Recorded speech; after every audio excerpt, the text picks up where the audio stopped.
Her geçen gün büyüyoruz, her geçen gün güçleniyoruz. Köklerimiz toprağa daha sıkı tutunuyor.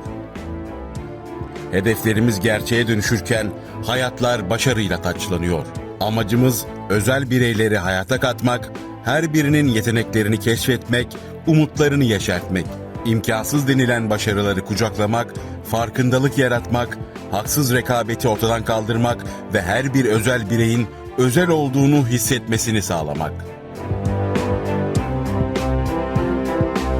20 yıla sığdırdığımız tüm başarılarımızın özünde insan sevgisi var.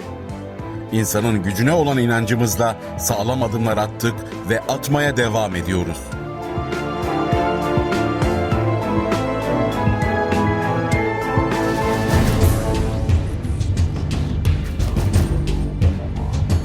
Ve biz özel çocuklarla, özel gençlerle, özel yetişkinlerle birlikte 2012 yılından bu yana ilmek ilmek ördüğümüz başarı hikayelerimizden geriye dönüp baktığımızda birbirine kenetlenen geniş bir aile olduğumuzu bir kez daha anlıyoruz. Her başarının ardında disiplinli bir çalışma, teker teker aşılan engeller ve verilen çokça mücadele yatıyor. 20 yıllık mücadelemizde de birçok mihenk taşı var. Bugünlere gelmek için neler yaptığımızı kısaca hatırlayalım. 2012 yılında Birol Aydın ve Yönetim Kurulu, Türkiye Özel Sporcular Spor Federasyonu'nun yeni yönetim kurulu oldu. Federasyonumuz adının pek duyulmadığı bu günlerden sonra birçok yeniliğe imza attı. Yola çıkan gönüllü ordumuz 81 il genelinde il temsilcilikleri kurarak özel bireylere ulaştı ve kendilerini sahalara davet etti. Down sendrom, otizm ve mental sınıfı bireylerimiz ayrı ayrı yarıştırılarak haksız rekabetin önüne geçildi.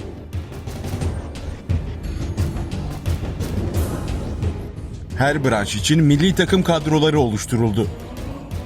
Paralimpik branşlarımız olan atletizm, yüzme ve masa tenisi branşlarında A, B, C milli takım kadroları ve sporcu havuzları kuruldu.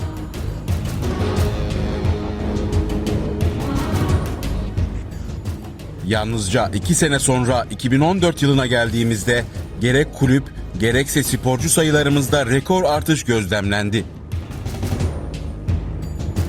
Kulüp başkanları, antrenörler, özel sporcularımız ve ailelerimizle bütünleşmeyi başardık, faaliyetlerimiz genişlemeye başladı. Biz giderek büyüyen bir aile olunca özel sporcularımıza Türkiye'nin en güzel spor tesislerinin, kamp merkezlerinin kapıları açıldı. Şampiyonalarımız rekor katılımla gerçekleşirken katılımcıların giderleri de karşılanmaya başlandı. Ayni ve nakdi sponsorluklar imzaladık. Türkiye'nin önde gelen kurum ve kuruluşları olan Spor Toto, TESYEV, TMPK, TFF, Halkbank, Turkcell ve Eminevim'le sponsorluk anlaşmaları yaptık. Kulüplerimize malzeme destekleri gelmeye başladı ve artık çok daha güçlü olduğumuzun farkındaydık. Hayallerimizi gerçeğe dönüştürdük. Avrupa'nın ve dünyanın en genç milli takımlarını oluşturduk.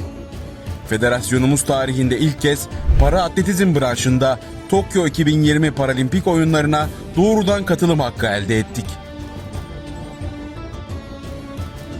Tarihimizde ilk defa kurulan Down sendromu judo milli takımımızla Dünya ve Avrupa şampiyonluğu, Down sendromu futsal milli takımımızla Avrupa şampiyonluğu, Down sendromu basketbol milli takımımızla Avrupa ikinciliği kazanırken Down sendrom atletizm milli takımımızla dünya ve Avrupa rekorları kırarak toplamda 54 madalya aldık ve İstiklal Marşımızı defalarca kez okuttuk.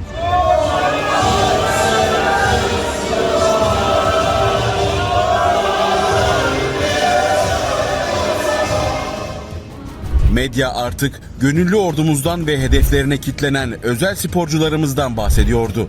Avrupa ve dünya şampiyonluklarımız manşetlerdeydi. başta Sayın Cumhurbaşkanımız Recep Tayyip Erdoğan olmak üzere devletimizin zirvesi özel sporcularımızın başarılarıyla gururlandı. Uluslararası müsabakalarda ülkemize madalya kazandıran sporcularımıza teşekkür etmek istiyorum. Özel sporcularımız 5 altın, 4 gümüş, 9 bronz madalya. Gençlik ve Spor Bakanımız Sayın Doktor Mehmet Muharrem Kasapoğlu, bakanlarımız, milletvekillerimiz, Türk sporunun önde gelen isimleri, iş dünyası, sanat camiası, yazılı ve görsel basın, milli sporcularımızın başarılarını kutladı. Tarihimizde ilk kez Türkiye Cumhuriyeti Başbakanı Sayın Binali Yıldırım, özel sporcularımızın Jimnastik Türkiye Şampiyonası'na katıldı. Başarılarınızın devamını diliyorum. Özel sporcularımızın gözlerinden öpüyorum. Durmadık, verdiğimiz sözleri yerine getirmek için çok çalıştık. Gençlik ve Spor Bakanlığımızla yapılan görüşmeler sonucunda spor kulüplerimize maddi destek sağlandı. Avrupa ve Dünya şampiyonalarında ilk 3 dereceye giren özel sporcularımız girişimlerimizle ülke kotasına takılmadan ödüllerini alabilme imkanına kavuştu. Milli sporcularımıza millilik maaşının yanı sıra milli sporcu kontenjanıyla sporcularımız hem iş sahibi hem de birer üniversiteli oldular.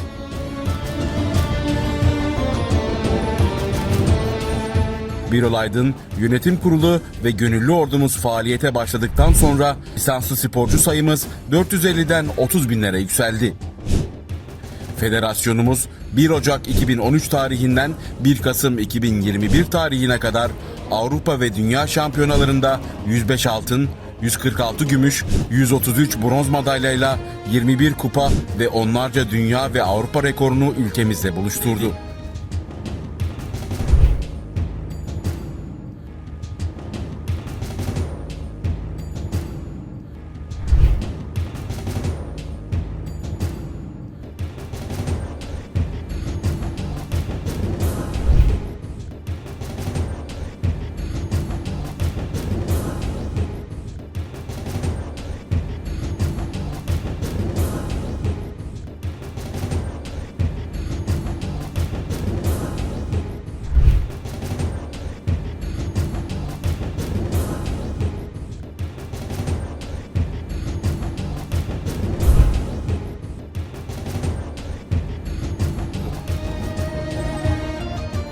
Elbette ki tüm bu başarılar başlangıç.